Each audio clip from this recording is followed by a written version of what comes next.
Hello दोस्तों, मैं हूं आपका दोस्त प्रदीप और आज की इस वीडियो में हम कंटिन्यू करने वाले हैं capital structure net income approach.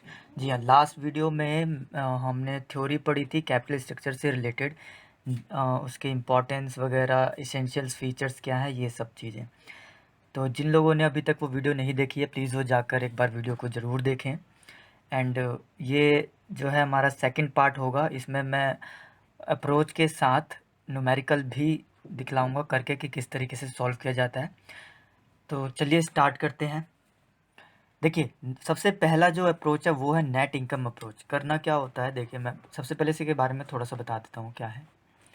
According to this theory, इस थ्योरी के अकॉर्डिंग देखा जाए तो greater the debt capital employed, lower shall be the overall cost of capital and more shall be the value of firm. कहने का मतलब क्या है, देखिए जैसा कि हमने पढ़ा था यहाँ पर कि जितना आपका जो डेट है, अगर कंपनी क्या करती है, डेट को अडॉप्ट करती है ज़्यादा से ज़्यादा, तो वहाँ पर फर्म की जो वैल्यू है वो डिक्लाइन होती जाती है। ठीक है, तो इस पर कुछ एजम्पशंस हैं। क्या एजम्पशन है ये देख लेते हैं। 3 एजम्पशन है, ये बात ध्यान रखनी है। सबसे पहले तो कौन कौन सी एजम्पशंस हैं ये देखने हैं।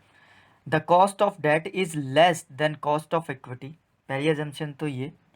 The risk perception of investors in is not affected by the use of debt. देखिए, कोई अफेक्ट नहीं पड़ता है अगर डेट का जितना भी यूज़ कर लो तो। ठीक है, क्योंकि उनको इनकम, सिंपल सी बात है, इनकम देनी किस पर है, पैसा देना किस पर है, इक्विटी पर देना है। ठीक है, एंड एज अ रिजल्ट देखा जाए तो जो cost of capital of equity and cost of capital of debenture है, don't change with leverage. Leverage के साथ जो है वो चेंज नहीं होते हैं। And there are no corporate tax, कोई कॉर्पोरेट टैक्स नहीं होता है। ये 3 जो है इसकी एजम्पशंस हैं। Now cost of debt is cheaper, cheaper होता है क्या, cost of debt than the cost of equity, and they remain constant irrespective of degree of leverage. ठीक है, डिग्री ऑफ लिवरेज कितना भी रहे ये कांस्टेंट रहता है। तो इसको मैं आपको डायग्राम के थ्रू समझा दूंगा और अच्छे से किस तरीके से। देखिए देखिए ओवरऑल देखा जाए तो नेट इनकम अप्रोच जो है वो नेट इनकम पर काम करती है। नेट इनकम में बोलूँ तो आपके पास अगर बिजनेस ऑर्गेनाइजेशन है तो आपके पास नेट इनकम क्या होगी, है ना। तो यानी कि जितनी आपकी कैपिटल रहेगी वही आपकी इनकम होगी, है। तो इस साइड अगर मैं वैल्यू ऑफ फर्म की बात करूं तो वैल्यू ऑफ फर्म क्या होगा आपके पास, एसेट्स और लायबिलिटी को ही तो कंसीडर करोगे आप। जितनी आपकी एसेट्स होगी और लायबिलिटी होगी, दोनों को मिलाकर क्या होगी, उतनी वैल्यू ऑफ द फर्म होगी। अगर मैं बोलूं कल को कि मुझे क्या करना है, मेरी एक कंपनी है, ठीक है, और मुझे अपनी कंपनी को सेल आउट करना है, बेचना है, तो आप क्या करोगे कि आप अपनी कंपनी की वैल्यू बताओ कितनी वैल्यू है, हम जिससे कि क्या आसानी हो हमें ये जानने में कि कितने में हम खरीद सकते हैं। ठीक है, तो आप क्या करोगे, एनालिसिस करोगे, यानी कि जो आपके पास एसेट्स होगी और लायबिलिटीज़ होगी ये सारी मिलाकर आप क्या करोगे, एक वैल्यू डिसाइड करोगे, देन वो आप कंसिडर करोगे फॉर सेल। ठीक, तो यही हमें यहाँ पर समझना है क्या, कि एक्चुअली में वैल्यू ऑफ द फर्म में क्या मतलब, हमारे कैपिटल स्ट्रक्चर को किस तरीके से कंसिडर किया जाता है। ठीक, हमें मतलब जो शेयर होल्डर्स होते हैं उनको किस तरीके से ट्रीट किया जाता है, डेट को लेकर किस तरीके से ट्रीट किया जाता है, डेट पर क्या इफ़ेक्ट पड़ता है। ठीक है, और कॉस्ट ऑफ इक्विटी जो है वो मतलब कैसे इफ़ेक्ट कर जाती है, और ओवरऑल कॉस्ट ऑफ कैपिटल किस तरीके से अफेक्ट करती है। ठीक, तो यहाँ पर मैं एक बात बता दूँ, डेट को लेकर बहुत ही ज़्यादा क्रिटिसिज्म है कि डेट इंक्रीज़ हो जाता है, या फिर डेट में हम ज़्यादा इन्वेस्ट करते हैं कंपनी को तो इनकम पर क्या इफ़ेक्ट पड़ता है, कम इन्वेस्ट करें तो क्या इफ़ेक्ट पड़ता है, ये सारी बातें हैं। तो देखिए, सबसे पहले तो वैल्यू ऑफ फर्म जान लीजिए। वैल्यू ऑफ फर्म मैं बता देता हूँ, इक्विटी प्लस डेट होता है वैल्यू ऑफ द फर्म। जितना आपके पास टोटल इक्विटी है और डेट है, उन दोनों को मिलाकर के आ जाएगा, वैल्यू ऑफ द फर्म आ जाएगी। Is that clear now. अगर हम निकालें value of equity, value of equity किस तरीके से निकलेगी अगर मैं बात करूं, देखिए वैल्यू ऑफ इक्विटी किस तरीके से निकलेगी, इक्विटी आपके पास जितनी इनकम रहेगी उसी पर तो आप इंटरेस्ट या डिविडेंड पे करेंगे, है ना। तो अभी मैंने अगर मैं बात करता हूँ नेट इनकम की बात करता हूँ कि आपके पास नेट इनकम है, तो आप कंपनी स्टार्ट करोगे तो आपके पास क्या इनकम का सोर्स रहेगा? इक्विटी और डेट ही सोर्स रहेंगे, ठीक है। तो यानी कि आपके पास इनकम का सोर्स क्या हुआ? डेट और इक्विटी हुए। और फिर आप क्या करते हो? अब आप मैं आपसे पूछूं कि आप मुझे बताइए कि market value of equity, equity क्या होगा? तो आप किस पर कंसीडर करोगे? नेट इनकम पर ही कंसीडर करोगे। सपोज 15% और 10% cost of capital of equity given है, तो आप क्या करोगे? इनकम पर, यानी कि इनकम पर कितना इक्विटी है, जिससे कि हमें क्या फाइंड आउट हो जाए? इक्विटी फाइंड आउट हो जाए, ठीक है। यानी कि इनकम पर जिस रेट से आप डिवाइड करोगे तो आपके पास क्या निकल कर आएगी? इक्विटी की मार्केट वैल्यू, ठीक। तो वैक देखिए, वैक किस तरीके से निकालते हैं? वैक भी सेम उसी तरीके से फिर इनकम पर ही डिपेंड करता है। वैल्यू ऑफ द फर्म ले लेंगे। नाउ यहाँ पर मैंने यहाँ पर वैल्यू ऑफ द फर्म बोला है कि अगर लायबिलिटी है और एसेट्स है, तो एक बात बताइए, यहाँ पर इनकम सोर्स जो है हमारा इक्विटी और डेट स्टार्टिंग में आते हैं, तो वैल्यू ऑफ द फर्म भी तो इक्विवेलेंट ही होगा, जितनी लायबिलिटी की वैल्यू होगी और जितनी एसेट्स होगी। तो टोटल अगर मैं इनकम पूछूँ तो यही कंसिडर करोगे आप, ठीक है। नाउ डायग्राम के थ्रू देखते हैं। तो सिंपल सी मैं बात बता दूं, यहाँ पर कांस्टेंट रहते हैं क्या? कॉस्ट ऑफ डिबेंचर और कॉस्ट ऑफ इक्विटी जो हमारा कांस्टेंट रहेगा। मेन सोर्स क्या होता है? इनकम पर इफेक्ट पड़ता है। इनकम पर या तो डिक्लाइन होगी या फिर क्या हो जाएगी? इंक्रीज हो जाएगी, ठीक है। तो आपको एनआई अप्रोच में बेसिक सा कॉन्सेप्ट है क्या? आपको ये ध्यान रखना है कि नेट इनकम पर क्या करता है? इफेक्ट करता है नेट इनकम को, ठीक। According to this, capital structure will be optimum when degree of leverage is 1.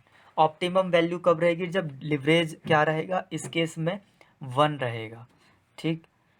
यानी कि 1 के इक्विवेलेंट होगा। सो आई होप आप लोग को अच्छे से समझ में आ गया होगा कि नेट इनकम अप्रोच में मतलब किस तरीके से अफेक्ट पड़ता है कंपनी को, ठीक है। उसकी नेट इनकम अफेक्ट कर जाती है डेट के बढ़ने से या फिर घटने से, ठीक है।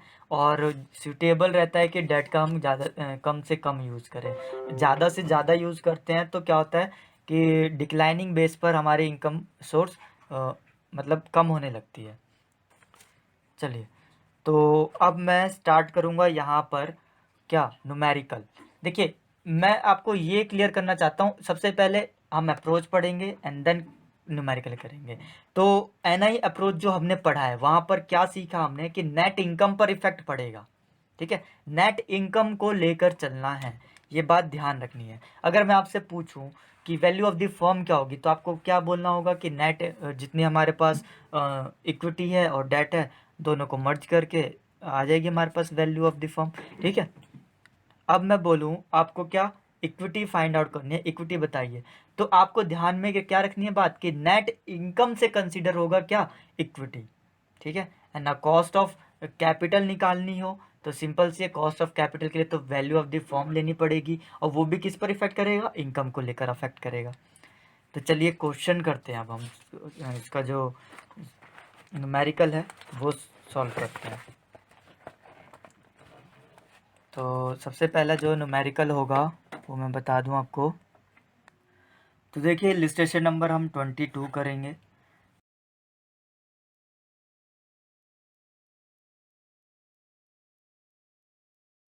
इलस्ट्रेशन नंबर क्या कहता है कि EBIT of PHI India limited is 5 lakh. EBIT given है हमें यहाँ पर। EBIT कितना है? 5 लाख है, okay. Now the company has 10% 20 lakh debenture. तो यहाँ पर 10% का इंटरेस्ट रेट होगा, ठीक है, और 20 लाख के डिवेंचर्स है। द इक्विटी कैपिटलाइजेशन रेट यानी कि KE जो है वो है हमारा 16%। You are required to calculate market value of equity and value of the company, ठीक है। And overall cost of capital भी ओवरऑल कॉस्ट ऑफ कैपिटल भी फाइंड आउट करनी है। तो देखिए, मैंने आप लोगों से क्या कहा था कि जो नेट इनकम होगी, नेट इनकम मतलब आप नेट इनकम, एक बात बताइए, डेट को हटाकर यहाँ पर इंटरेस्ट को हटाकर आपके पास नेट इनकम यही होगी, PBT प्रॉफिट बिफोर टैक्स, है ना, या EBT भी बोल सकते हैं, अर्निंग बिफोर टैक्स। हाँ, तो यहाँ पर हमें इंटरेस्ट को हटाना पड़ेगा। ठीक है। इंटरेस्ट को हटाने के लिए मुझे डेट दे रखा है 20 लाख का, 10% है। तो सिंपल सा है, मुझे क्या करना होगा यहाँ पर पीबीटी निकालने के लिए 5 लाख में से 10 लाख को 10% जो है 20 का माइनस करना होगा, विच इज़ 2 लाख। ओके, तो आपके पास आंसर आ जाएगा 3 लाख। ये हमारे पास पीबीटी या फिर ईबीटी आ गया है। अब हमें क्या करना है, हमें मार्केट वैल्यू चाहिए। ठीक, market value of the firm चाहिए। ठीक, और क्या चाहिए, इक्विटी भी चाहिए। तो वैल्यू ऑफ द फर्म के लिए मैंने कहा था कि इक्विटी प्लस क्या चाहिए होगा, डिबेंचर। तो डिबेंचर है ही आपके पास, अब चाहिए इक्विटी। इक्विटी के लिए यानी कि आपको क्या चाहिए, सबसे पहले इक्विटी। तो मार्केट वैल्यू ऑफ इक्विटी किस तरीके से निकालेंगे, मार्केट वैल्यू ऑफ इक्विटी की बात कर दूं तो मैंने कहा था कि नेट इनकम पे डिपेंड करेगा। ठीक है, तो नेट इनकम ले लेंगे हम, और क्या लेंगे, और लेंगे हम जो हमारे पास कॉस्ट ऑफ इक्विटी का क्या मतलब जो रेट दिया हुआ है हमें। ठीक है, यानी कि जिस रेट से डिपेंड करता है, यानी 16% रेट है, तो नेट इनकम पर इक्विटी कितनी होगी ये लेकर चलना है।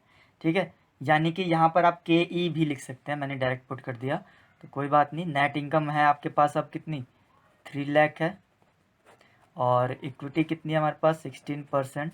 तो आप ये डिवाइड कर देंगे, यानी कि किस तरीके से, देखिए 3 लाख डिवाइडेड बाय 16%, तो आपके पास आ जाता है 18,75,000। ओके, तो ये जो है आपके पास आ गई है इक्विटी की वैल्यू 18,75,000।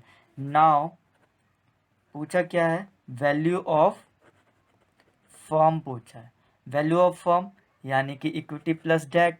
तो इक्विटी कितना है हमारे पास 18,75,000, डेट कितना है हमारे पास 20 लाख।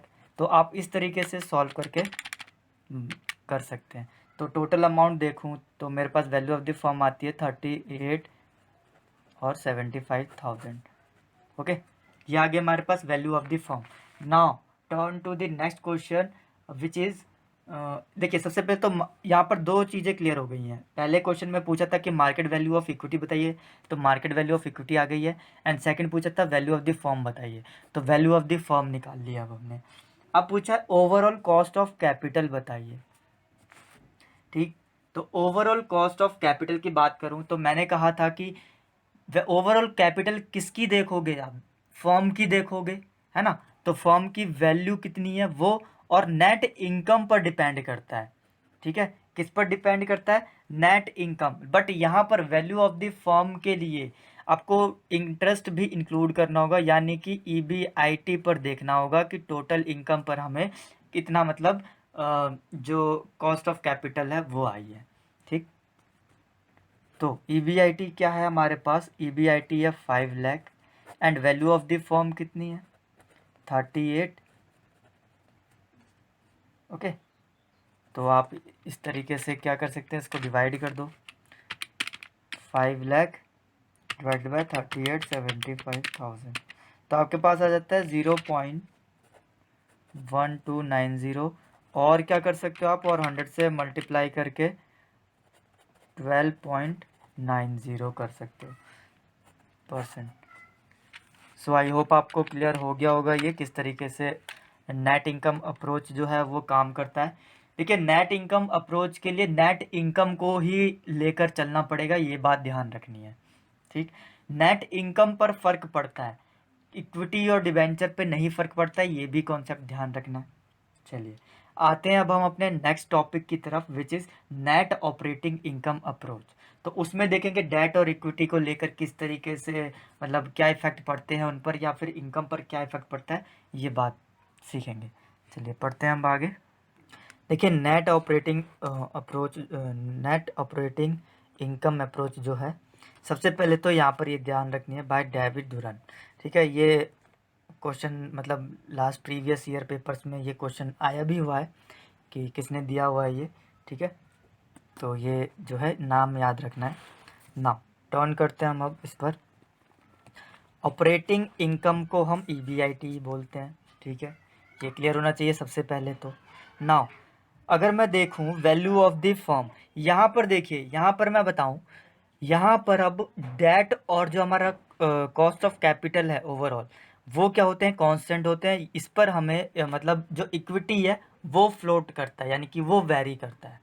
ठीक है, बढ़ने पर बढ़ेगा, घटने पर घटेगा, यानी कि इक्विटी को अफेक्ट करता है। बाकी दोनों क्या रहेंगे, कांस्टेंट रहेंगे। ठीक है, तो ये बात ध्यान रखनी है। यहाँ पर देखिए इक्विटी को ज़्यादा मतलब प्रेशराइज किया जाएगा कि इक्विटी को फाइंड आउट कीजिए। ठीक, तो देखिए ऑपरेटिंग इनकम ईबीआईटी पढ़ लिया हमने। वैल्यू ऑफ द फर्म क्या होगी, वैल्यू ऑफ द फर्म। देखिए वैल्यू ऑफ द फर्म वहाँ पर हम किस तरीके से फाइंड आउट कर रहे थे, इक्विटी प्लस डेट को।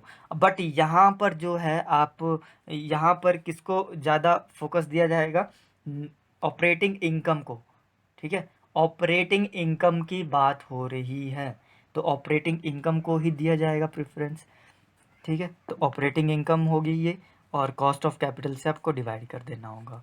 नाउ वैल्यू ऑफ डिवेंचर की बात करें, वैल्यू ऑफ डिवेंचर किस तरीके से पता लगेगा। अगर आपको सिंपल सा मैं बोलूँ कि इंटरेस्ट इतना है और उसका कैपिटल रेट इतना है, तो क्या आप इंटरेस्ट डिवेंचर नहीं निकाल पाएंगे? ऑब्वियसली निकाल पाएंगे। किस तरीके से, इंटरेस्ट को डिवाइड कर देना है किससे, cost of capital of debenture से।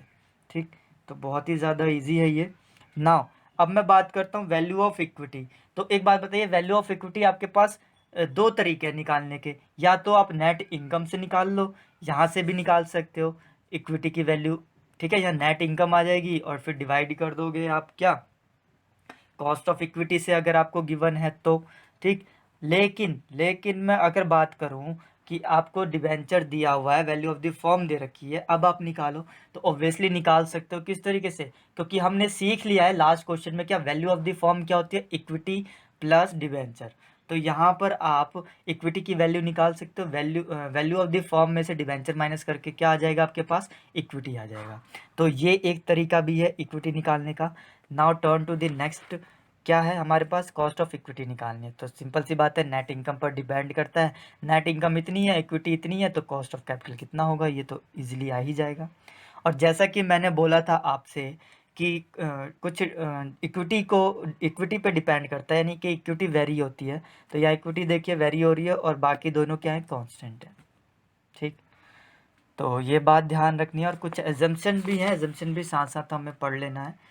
तो यहाँ पर देखिए पॉइंट लिखा हुआ है क्या, it does not influence cost of capital and value of the firm. Influence नहीं करता है इन दोनों चीज़ों को। And the assumption is the market capabilities the value of the firm as a whole, thus the split between debt and equity is not important.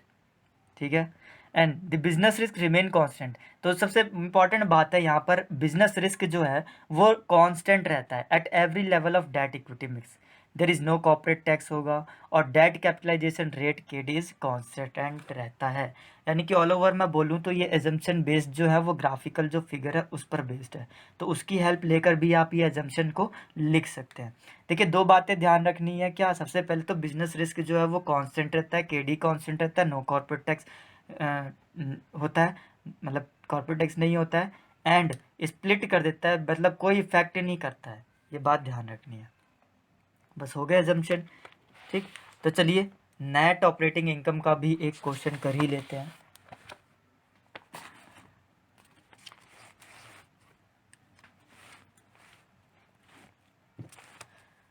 तो जो next illustration है वो है हमारा इलिस्ट्रेशन नंबर 23। देखिए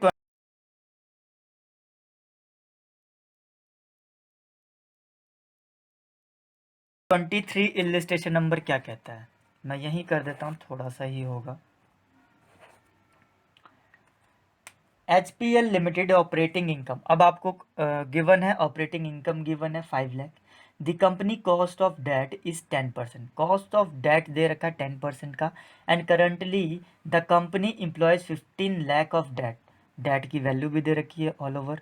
now overall cost of capital जो है, overall cost of capital given है 15%।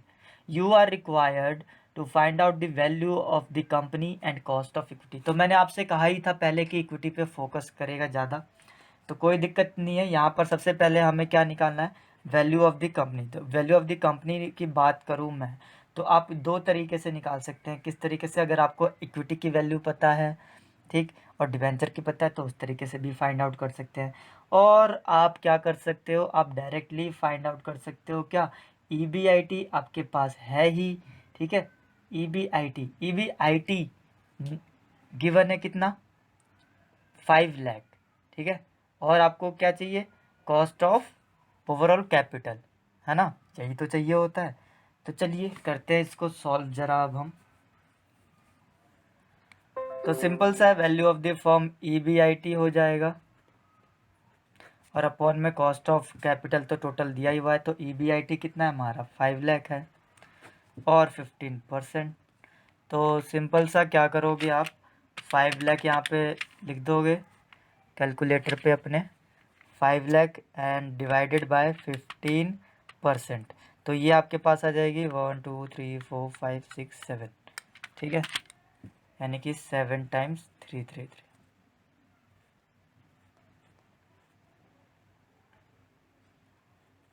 ये हो गई हमारी वैल्यू ऑफ द फर्म। अब ये हमारे पास वैल्यू ऑफ द फर्म आ गई है, कॉस्ट ऑफ इक्विटी निकालनी है। तो देखिए, तो कितना सिंपल है, कॉस्ट ऑफ इक्विटी आ गई, सॉरी यहाँ पर वैल्यू ऑफ द फर्म आ गई है।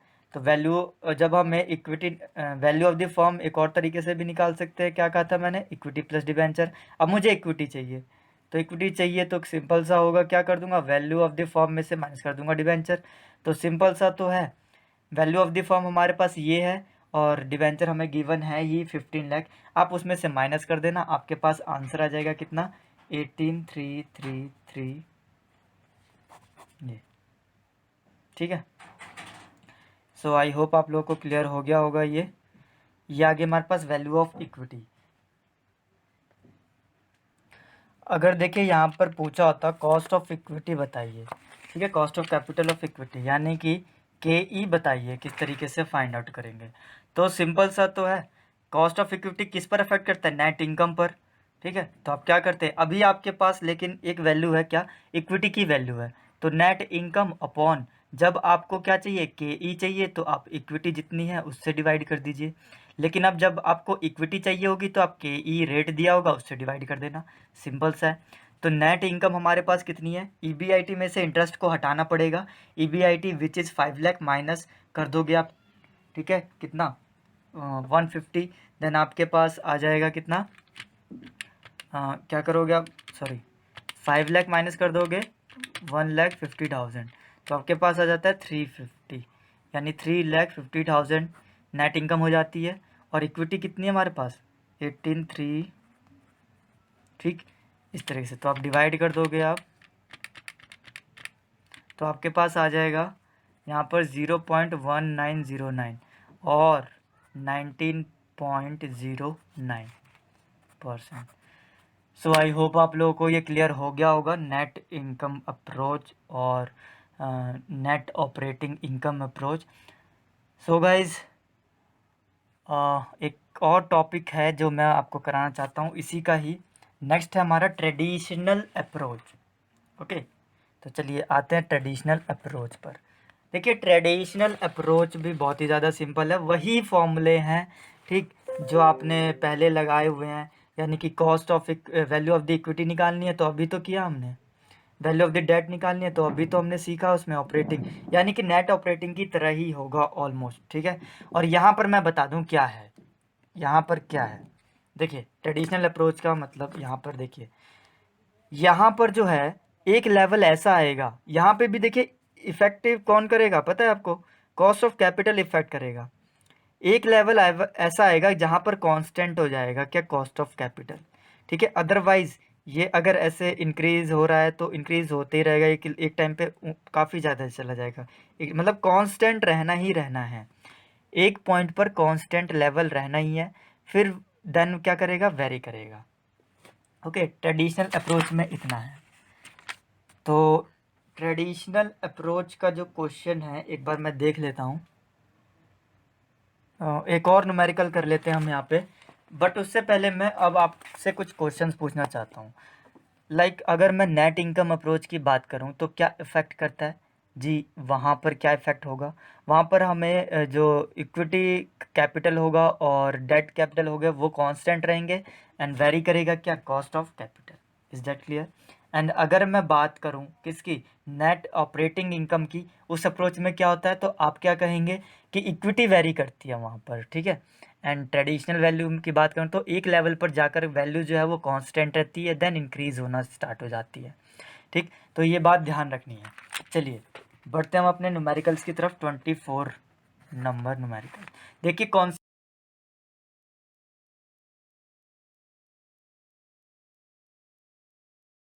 कॉन्सेप्ट ज़्यादा समझना पड़ता है हमें, और कॉन्सेप्चुअल बेस पर ही स्टडी करनी है, पहले से ही मैं समझाते हुए आ रहा हूँ।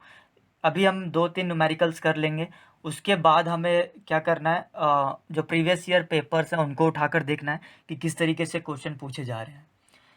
तो नेक्स्ट क्वेश्चन देखिए ज़रा 24। HUL लिमिटेड हैज़ EBIT दे रखा है 1 लाख का, and the company makes use of debt and equity capital. Company जो है वो यूज़ करते इक्विटी कैपिटल का और डेट का, and the company has 10% debenture of 5 lakh and the company equities capitalisation 15%। तो देखिए यहाँ पर अगर मैं अभी आपसे पूछूँ, यहाँ पर अभी आपसे ये पूछ लूँ कि इक्विटी कितना होगा, तो आप क्या कहोगे, नेट इनकम पर बेस्ड है, ठीक है, यही अप्रोच अपनाओगे ना, नेट इनकम पर बेस्ड है। और यहाँ पर आपको इक्विटी कैपिटलाइजेशन रेट गिवन है, तो सिंपल सा इक्विटी पूछूंगा तो आप क्या करोगे, रेट से नेट इनकम को डिवाइड कर दोगे, किस चीज़ से, रेट से, ठीक। तो यहाँ पर देखिए सबसे पहले क्या पूछा है, current value of the company, यानी कि value of the firm, simple सी बात है। तो इक्विटी प्लस डिवेंचर हो जाएगा, तो मैं यहाँ पर क्या करूँगा, मैं यही फॉर्मूला लगाने वाला हूँ, मैं कुछ और अलग फॉर्मूला नहीं लगाने वाला हूँ। इक्विटी की वैल्यू को निकालने के लिए नेट इनकम और मैं डिवाइड करूँगा KE से, बिकॉज ये गिवन है। नेट इनकम की बात करूँ तो EBIT में से मैं इंटरेस्ट को हटा देता हूँ, तो इंटरेस्ट रेट जो है वो है हमारा कितना, देखिए 5 लाख है और 10% का इंटरेस्ट रेट है, तो 50,000 हो जाता है। EBIT में से इंटरेस्ट यानी कि 50,000 हटा दूंगा, तो नेट इनकम आ जाएगी मेरे पास कितनी, 50,000 की। KE की बात करूँ तो KE हमारा 15%, then divide it now, 50,000, okay 50,000, and then आप डिवाइड कर दोगे किस चीज़ से, 15% से। तो ये आपके पास आ जाएगी क्या, वैल्यू ऑफ इक्विटी, 1 2 3 4 5 6 टाइम 3 है, ठीक। ये आ जाएगी क्या, वैल्यू ऑफ इक्विटी आ जाएगी। नाउ पूछा क्या है, वैल्यू ऑफ द फर्म, अब यहाँ पर पुट कर दो, सिंपल सी बात है। क्या इक्विटी है हमारे पास, डिवेंचर है हमारे पास कितने का, 5 लाख का, तो ये अप्रोक्स 8,33,000 समथिंग करके आंसर आ जाएगा, ठीक। तो यहाँ पर आपको ये दोनों ऐड कर देना है और आपके पास आंसर आ जाएगा क्या, value of the firm. Now अब मैं बात करता हूँ कॉस्ट ऑफ कैपिटल की, कॉस्ट ऑफ कैपिटल यानी कि KO की, ठीक। KO की बात करता हूँ मैं यहाँ पर। तो अब आप मुझे बताइए किस तरीके से KO निकालना चाहेंगे। अब आप, दो तरीके हैं KO निकालने के, या तो EBIT divided by value of the firm कर दीजिए, है ना। तो चलिए कोई दिक्कत नहीं है, यहाँ पर इसी तरीके से क्या करोगे आप, कॉस्ट ऑफ कैपिटल निकालने के लिए हमारे पास EBIT गिवन है ही, और वैल्यू ऑफ द फर्म भी गिवन है। तो EBIT कितना है, EBIT है हमारे पास 5 लाख का, है ना, सॉरी EBIT 1 लाख है, तो 1 lakh and divided by value of the firm 8 lakh, 3 times हो जाएगा, ठीक है। तो ये हमारे पास ये आंसर आ जाएगा, देखिए, ठीक है, 0.1200, तो और करके क्या लिख सकते हैं आप, 12.00%, this will be your answer, okay. So next हमारा जो टॉपिक है वो है मोदिग्लियानी मिलर। तो इस अप्रोच को मैं नेक्स्ट वाली वीडियो में समझाना ज़्यादा बेटर समझूंगा। तो आज के लिए बस इतना ही। सो अगर गाइज़ आपको ये वीडियोस पसंद आ रही है तो प्लीज़ लाइक कमेंट ज़रूर कीजिए, एंड चैनल को सब्सक्राइब और शेयर करना ना भूलिए। देखिए जितने ज़्यादा शेयर करेंगे उतना ज़्यादा ही मुझे थोड़ी मोटिवेशन मिलेगा कि हाँ मेरी वीडियोस को लोग जो हैं वो पसंद कर रहे हैं, ठीक है। तो मैं मतलब और वीडियो बनाने की कोशिश करूँगा, आपको ज़्यादा बेटर तरीके से समझाने की कोशिश करूँगा, ठीक है। कमेंट में ज़रूर लिखिए कि वीडियोस कैसी लग रही हैं आपको, and please guys support me and share my videos. So thank you so much for watching my videos.